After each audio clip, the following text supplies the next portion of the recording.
Ang ganda naman. Diba? Maganda siya. Ang ganda naman dito. Pero sprayin natin. Okay naman siya kaya lang.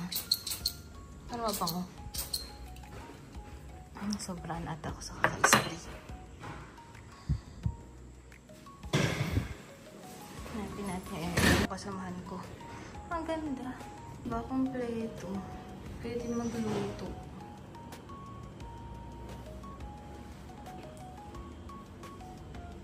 Maglaba din.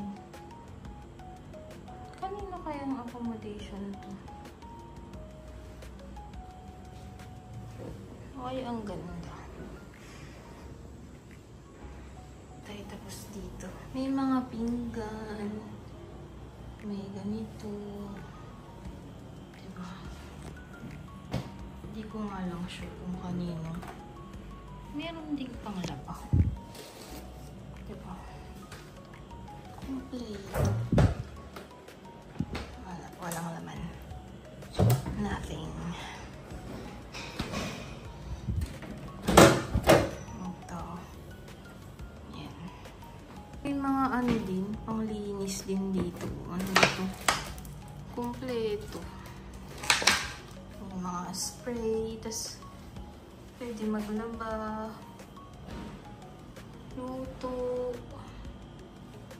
Initan. May panghugas ng pinggan. May mga pinggan. What is this? Wala naman siya. What is this? Kaldero. Ito tayo dito, diba? Dito naman tayo sa ano kaya ito? Tingnan natin.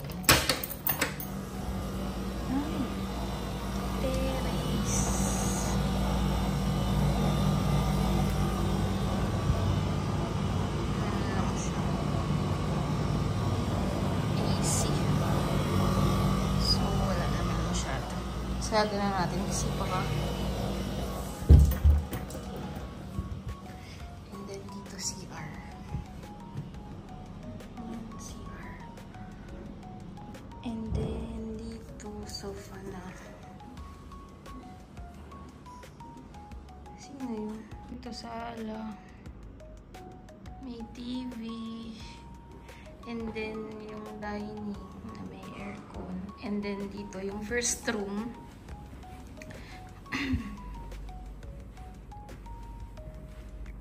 Ay, may CR din.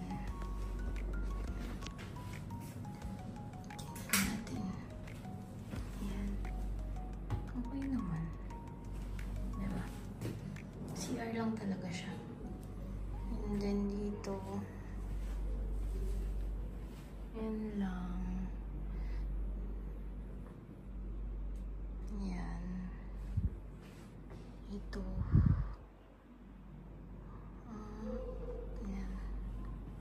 Tapos yung second room.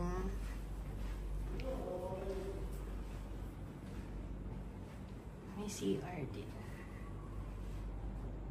Hindi ko nga lang sure kung matutulog ako sa kama. Not sure. Ayan. Ayan lang siya. Diba? Yan lang. Yan na yung bahay. Ganda. Sobrang laki. May inabot silang sobre. Yung pocket money. For 1 day. Check natin how much. Ayan siya. 15,000. So, 1 meal lang to kasi mahal dito sa Malabo. Tinanong ko na yung sa mga kasamahan ko. Talagang hindi rin kasya. Kasi mahal ang presyuhan. And then, ayan, mag-ano lang dyan. May mga bawa restaurant, ganyan. Diba? Kaya ito. Parang pinto.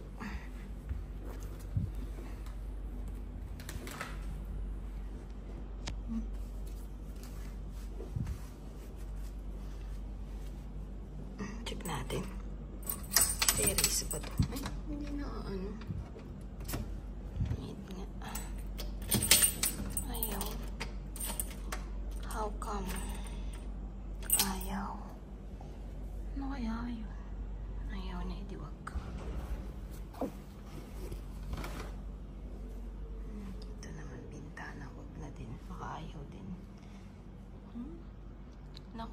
may nagdadasal na iwan ito.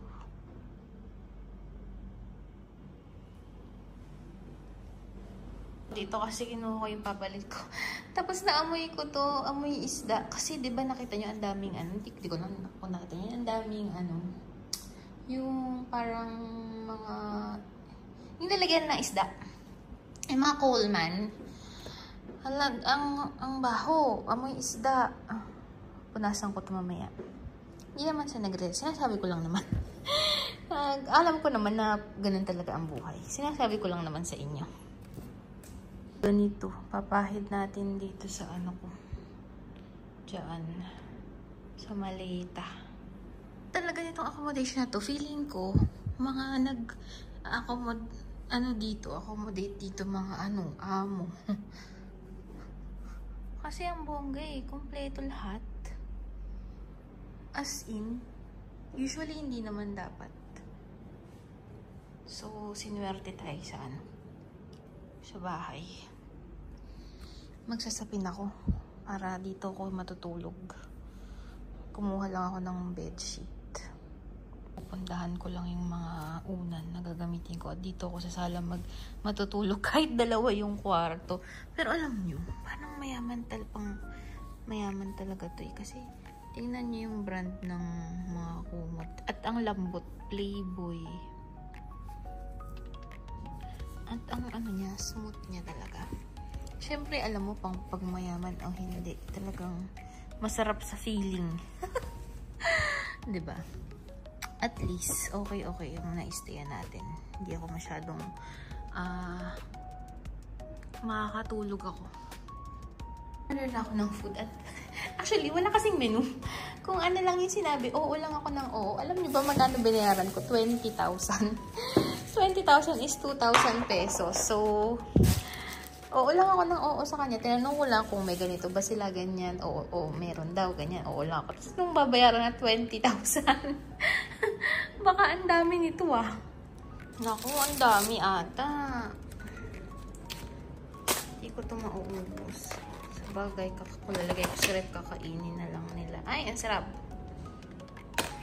Yan, for sure, di ko talaga mauubusin kasi mabigat sa tiyan yung hummus. Tapos ito. Ayan, sarap din.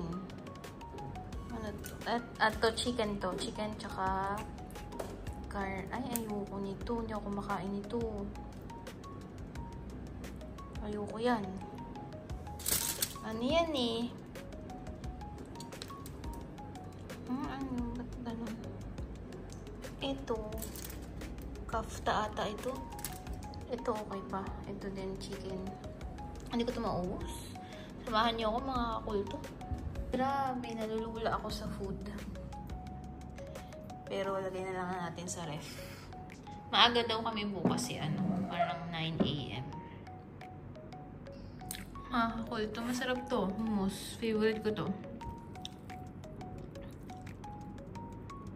Kaya lang, hindi ko kakainin yung pita kasi may rice konti.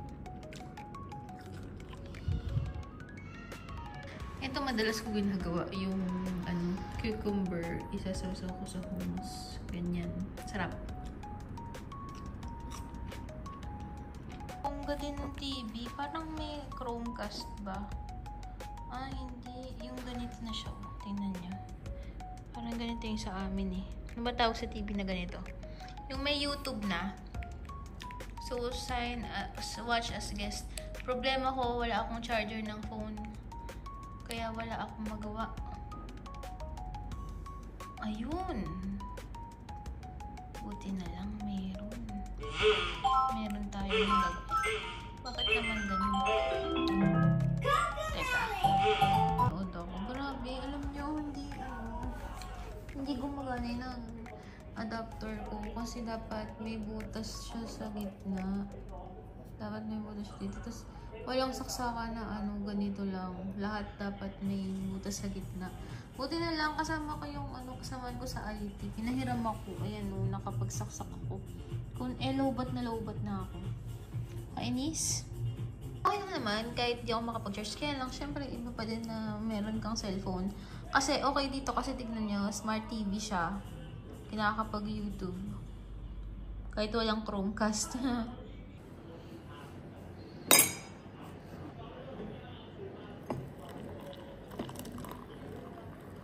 Nagkakape tayo. Actually, inaantok ako. Kaya lang, ayoko matulog. Gusto ko pagod ako. Para makakatulog ako sa... para makakatulog ako sa aeroplano. Ito yun, pwede kang mag-pray, oh. Meron dito. Kaya tayo ko yung ilaw dito. Hindi naman mga kwarto yung minaksan ko. Dito ako sa sala. Ayoko sa dalawang kwarto. Ewan ko ba? Mas cozy dito sa sala. Diba? Tsaka uwing-uwi na ako. Wala na akong pakialam. So, diba mga kasingko? Ay, kakulto pala. Nakaiga ako dito sa sofa. Ayan, oh. Tinamba ko lang yung mga throw pillow dyan. Ayan. Kalahati lang ng sofa yung sakop ko. Tapos, yung pa ako nakalambitin. Ewan ko ba? Ganun ako eh. Nagsisiksik ako. Ayoko yung buong yung buong sofa. Ganun din ba kayo? So, maaga akong gising bukas. 7 AM. Kasi 9:20 daw pupunta na si Santi. Kainis na dadaan pa ng Duwala. Imbis na dire-diretso na ay nako talaga, yung uwi ka na talaga. Ay, kaloka. Sa bagay, naalala ko dati nung pandemic pa. 'Di ba mahirap yung mga flights? Yung flight ko nun dati, 27 hours. Pero mas grabe yung sa iba kasi yung iba, 33 hours. Kasi may 12 hours or 8 hours ata sila sa Dubai. Ako, nung nasa Dubai ako, 4 hours lang ako. Sinuwerte ako. So, ayun, yun lang. Konting kembot na lang. Uwi na ako. Ewan ko ba? Para kung punong-puno na this time. Yung parang, ayoko na talaga. Tapos, kanina, kasi yung Gmail ko sa office, nakakonect dito sa phone. Tapos, nung may mga nag-chat pa rin, tapos nakikita ko yung chinachat, ay, ginawa ko, dinilit ko yung app ng Gmail. Parang ayoko na talaga. Gusto ko na magpahinga. Grabe yung pagod ko this time. Sa life, sa work. Ayun, yun lang. Yun lang ang chika. Binuksan ko, andito kasi lahat ng gagamitin ko dito. So, wala akong problema. Pero binuksan ko pa rin yung isa kong luggage kasi nandun yung blower ko. Andito siya. Tapos isusukso ko na lang yung mga laman nito. So, parang magiging wala akong laman. Kasi isusukso ko dito. Kasi may space pa to. Kaya lang, meron pa siyang kilo. Kaya lang wala siyang space. Yun ang problema ko dito sa luggage na to. Ito naman, sobrang laki ng anong malalagay. Hindi naman pwedeng mag-exceed sa 23. Kasi pang 40 to eh. Ewan ko ba't gumagawas pa sila ng pang 40. May ganun bang mga airlines? Hindi ko alam eh. So, ayan. Pwede ko pa ito kainin. Kaya lang. Ayan, dami pa oh. Ito pa, may kita pa dito. Kaya lang, wala namang oven. Pero may kalan. Pero wala akong gana. Carpet na to kagabi pa ako parang tinatawag nito. Talagang napapalapit ako. Naku-curious ako eh. Para bang gusto ko din magdasal. Diba? Ano yun ba yun? Calling ko ba mag-Muslim? Kahit saan tayo magpunta, dala natin ang blower. Napaka-good investment nito. Bumili na din kayo, promise. As in. Iyan o, kakabit nyo lang. Kaya lang hindi ko din nala lahat ng tools kasi hindi na kaya. So, medyo nakapag-ayos na ako. 1 hour na lang at susunduin na kami. So, kakain-kain muna ako. Diba? Alam nyo, okay pa itsura ko mamaya paglabas. So, sobrang init, hulas na naman yan. Tsaka yung buko, magagano na naman. So, kakain natin yung mga tira-tira natin. Hindi pa ako nagdamit. Nakabra lang ako. Pero yaan nyo na. Pa naman tao. Tsaka wala namang... Alam niyo yun, mga kakulto. Yung uwing-uwi ka na, pero dami pang gagawin na kaek-ekan. Dami pang pag-aantay na mangyayari. So... Pero sabi nga nila, di ba, may iba pa nga daw. yung biyahe, 33 hours, 35 hours. So, thankful rin ako na 24 lang tong biyahe ko dito. Oo nga pala. Birthday ni Lola ngayon. Happy birthday in heaven, Lola. And flight ko, so sana i-guide ako ni Lola. Safe flight to me. Gagay tayo ni Lola tsaka ni God. And iinit natin muna itong pagkain. Dito lang sa ano. Walang pan eh. Kung ano lang yung nakita ko, yun lang. Ito lang nakita ko. Ilalagay lang natin dyan. Paano ba natin yung init? Hindi ko rin alam. Naku. Sobrang lakas. Usok na. Magmamantika naman to, di ba? Yan na siya. Sama-sama together na siya dyan. Wala na siya. Wala na nga nung microwave eh. Sinikituloy. Diba? Wala rin oil. So, finish na. Kape ulit pas. Konti lang kasi nalagyan ko yan ng tubig para mainom ko agad. Ayoko yung aantayin ko pa. And okay na din ito. So, ayan na siya.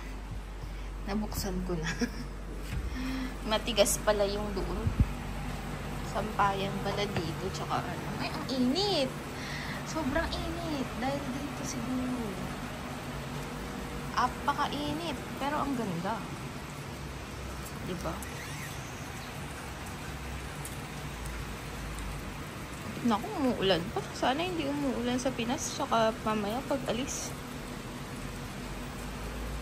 Puro building pala dito sa Malabo. Ano? Walang dagat. Doon sa Bata, puro dagat eh. In fairness, ang ganda sa accommodation na to. Ayan. Ayan. Kaya lang, parang mga wala namang nakatira. Diba? Ayan o, ang mga nakatira. Naluluma lang. Or baka may nakatira, di lang natin nararamdaman. Doon parang meron. Well. Wala kayang aso dito?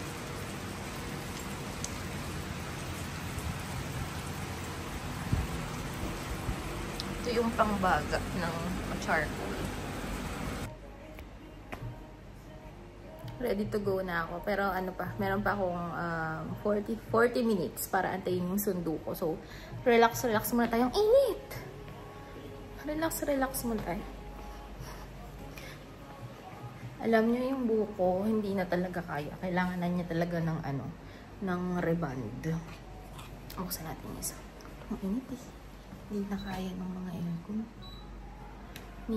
Itong buko na to, kakaplansa ko lang nito. Kasi ano na siya, may bewang na siya dito. Ayan, di ba nakikita nyo? Mamaya, kapag lumabas, gaganon na siya. Hindi na niya kaya. So, alam nyo na, ano ko nga, bibili ako ng ano, nung pang-keratin talaga. Tapos ako na may dinala ko, nag-keratin ako, kaya lang, walang nagplansya ng buko. So, wala, bumalik pa rin sa dati. Pero okay siya ha, yung mga keratin blowout, yung mga eye cure na yun. Mahal nga lang kasi, ang isang pack na ganyan, parang sa sachet lang siya ng shampoo. Ang bili ko doon, 250. Mga ganon. Eh, ano lang yun. Eh, kulang pa yun sa buko. Dapat tatlong ganon. So, 250 plus 250 plus 250, 750. Pero, kung iisipin mo, mas mura pa rin siya kung magpapareban ka talaga. Kasi pag reban, di ba, 5K, ganyan. Yun nga lang, kailangan marunong ka talagang magplansya. Kasi, hindi siya magiging okay kapag di mo siya na-plansya ng maayos. Yung parang pagplansya ng ano, ng pagre-reband. Although, hindi siya 100% na magi-straight talaga yung buhok mo. Pero, shiny yung buhok mo, tsaka magiging healthy, ganyan. So, last month, nagganon ako. Kaya lang, bumalik nga sa dati kasi hindi ko siya na i-plansya ng maayos. Ako lang nagplansya at yung pagplansya ko, kung ano lang ang gusto ko. Pero kung naipaplansya ko yun sa iba, baka mas okay pa. Pero okay lang kasi naisip ko naman, uuwi na rin naman ako, ganyan. Alam nyo, unang-una ko, pagdating ko ng Pinas gabi, di ba? Sunday ng gabi. So, ano lang yan, kakain lang ako doon. Tapos, usually, kasama ko si Maron, tapos manonood ng TV, magpapahinga, magbubukas ng luggage, ganyan. Tapos si Hazel, si tita po na matambay sa bahay. Pero, this time siguro babaguhin ko. Ako yung pupunta kala Lolo, kasi gusto kong makita agad si Lolo.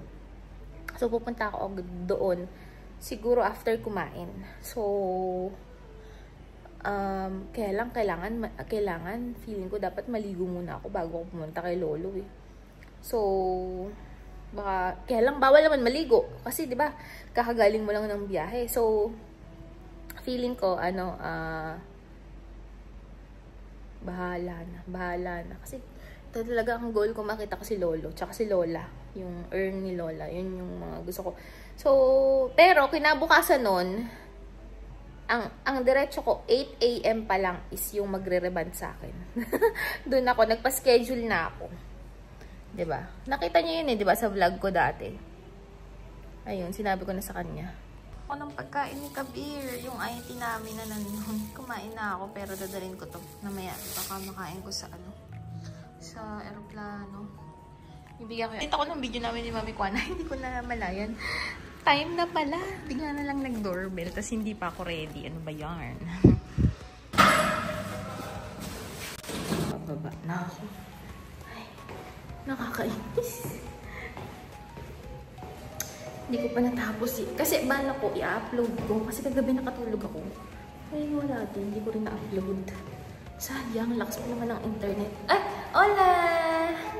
Hola! Where is your daddy? Daddy? Papa? Anak yun ni Kabir. Yung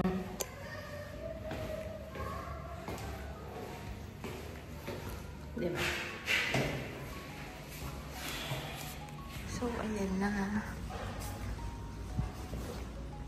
Ang init. Ba't ganun dito? Sumingaw lang yung mga yan.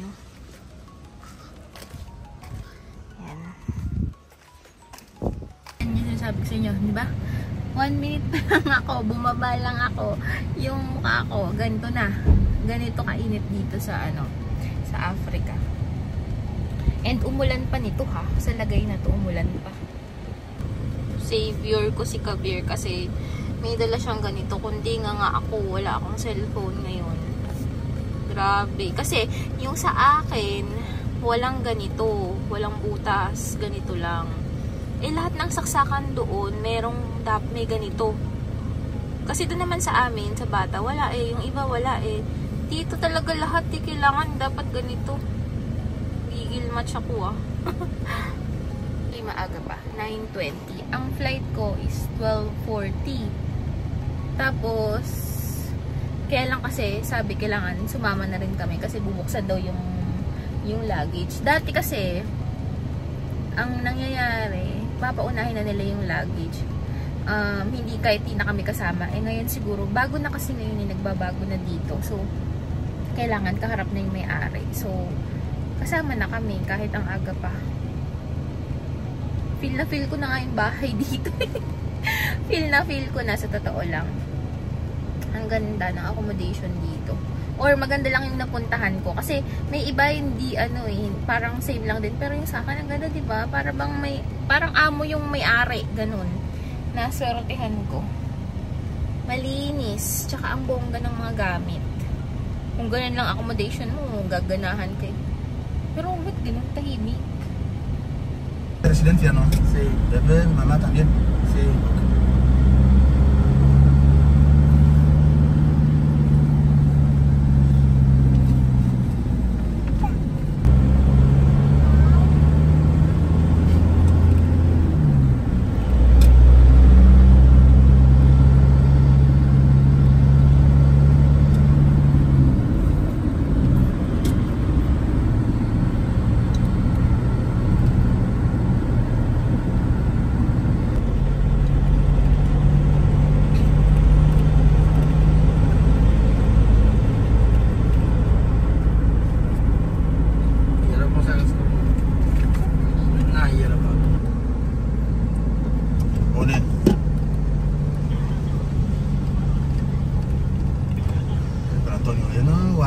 Portugal.